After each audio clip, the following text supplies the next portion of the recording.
several very strong images come into my mind. There's Helen in her kitchen. I'll call that Helen the conductor. And there's Helen sitting opposite Chuck at the family dining room table. I'll call that Helen the host and partner. Then there's Helen sitting in the living room late at night, whether knitting or reading, while Chuck dozes off, sort of pretending to watch TV. And I'll call that Helen the listener. There was nothing in my childhood that could prepare me for the Abramovitz kitchen. Not only for the incredible creations that emerged from it, but for its level of activity. Helen the conductor relegated tasks to others, keeping them busy, and keeping all things related to meal preparation on task. But she loved preparing the meals and experimenting with new recipes, but she enjoyed the banter in the kitchen and working with her children and grandchildren just as much. Don't get me wrong, Helen could be impatient and occasionally limit what she saw or considered as disruptive activities in the kitchen. After all, there was the important business of preparing a meal going on. Still, I often felt that meal prep was much more about schmoozing than it was about the food. Helen, the host and partner, was gracious and kind, ever sensitive to the diversity of food eccentricities presented by her own family. Helen found ways to cater to the diverse needs of others while exploring her own culinary curiosities. For sure, there was never a meal at the Abramovitz home that did not have leftovers. And it wasn't because the food wasn't good, it was just there was much too much of it. Helen's tendency was to add new ideas, new creations to the staple of existing menu items. For instance, brisket and olla, both of which I loved and found to be addictive. So those were always sort of the staples.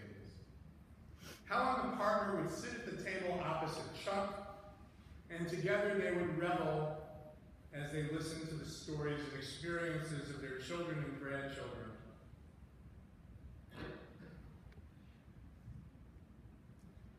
That image of Helen and Chuck at that table was an image that Chuck experienced with his own parents at their table. And there was a part of Helen as a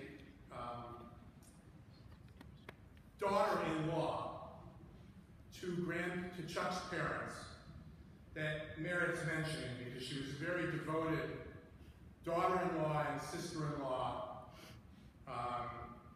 And that came very naturally to her, and the respect that she showed for Chuck's parents and the modeling that Chuck's parents had on Chuck and Helen was enormous. Enormous as staples of a community, enormous as people who work without expectation of anything other than the experience itself and the benefits to others. Now there's Helen, the listener, and why would Helen be a listener when she's got knitting and reading to do? Because she would readily set aside the knitting and the reading and refocus her attention on whatever you might wish to speak to her about. Helen was always ready to engage, to listen, and to offer advice, sometimes solicited, sometimes not solicited, always valuable.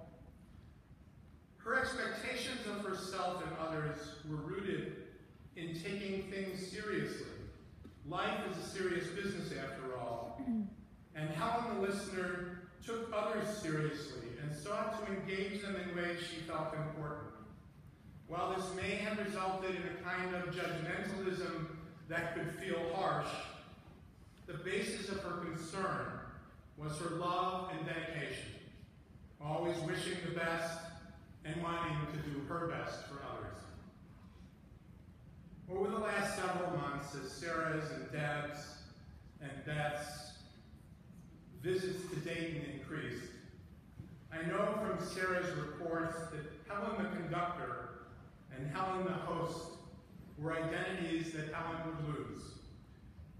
Helen, the listener, knew her condition and approached it with the same honesty and seriousness that Helen evinced all of her life.